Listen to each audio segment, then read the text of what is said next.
আজ যদি শুনতে পেতাম কিস্তিতে জামাই পাওয়া যায়, তাহলে আমি সিঙ্গেল রিলেশন ছাড়া নাকি দুনিয়া বাঁচে না। তাহলে আমি কি দুনিয়ার বাহিরে? ইচ্ছে করে অনলাইনে আর আসবো না। অনলাইনে আসলে কি করবো? কারণ আনন্দ আমার জীবন থেকে অনেক আগেই মুছে গিয়েছে। আমি যতটা কষ্ট পেয়েছি, এতটা কষ্ট কোনো মানুষের জীবনে যেন না আসে, কোনো মানুষ যেন না পায়। এদিকে স্বামী মারা গেছে, সেখানে একটা শোক। তারপরে তোমার কাছে একটু ভালো থাকার জন্য সময় চেয়েছি, কিন্তু সময়ের জন্য পেয়েছি। কেউ আমাকে এমন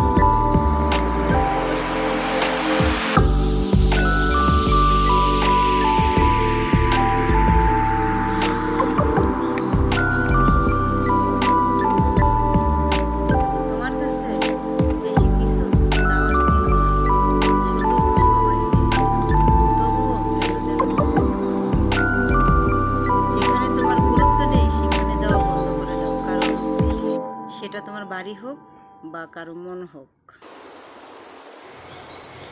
আমার আল্লাহ যদি শুধু একদিনের জন্য কোনো মানুষের মনের কথা পড়ার জন্য কোনো মানুষকে ক্ষমতা দিতেন, তাহলে এই পৃথিবীতে কারো সাথে কেউ থাকতে পারত না।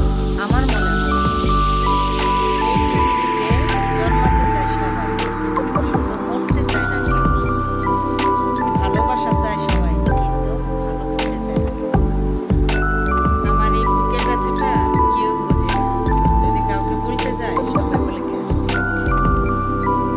একটা কথা মাথায় রাখবেন, যাদের নিজের কোনো যোগ্যতা থাকে না, তারা অন্যকে নিয়ে সমালোচনা করে। ভাবিয়া করিও প্রেম, করিয়া ভাবিও না, কিভাবে খাইবা বাস, আপনি যার জন্য বদনামের যে রাস্তায় পড়ে আছেন, সে দেখেন কাউকে নিয়ে আচার করছে। আমি যেদিন থেকে শুনেছি ভালো মানুষ নাকি বেশি দিন বাঁচে না, সেদিন থেকে আমি খুব টেনশনে আছি। সবচেয়ে অবহেলা ব্যক্তির লোককে জানেন? রাস্তায় জ্যামে পড়ে থাকা ডায়রিয়ার রোগী।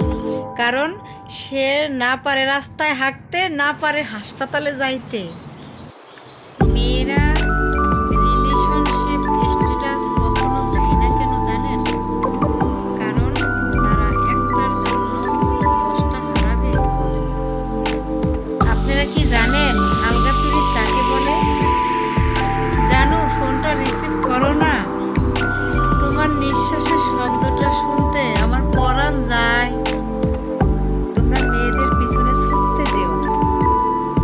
মেয়েরা প্রজাপতির মতো, ধরতে গেলে ধরা দেয় না, কিন্তু চুপ করে বসে থাকো, ঠিকই তোমার পায়ে এসে বসে।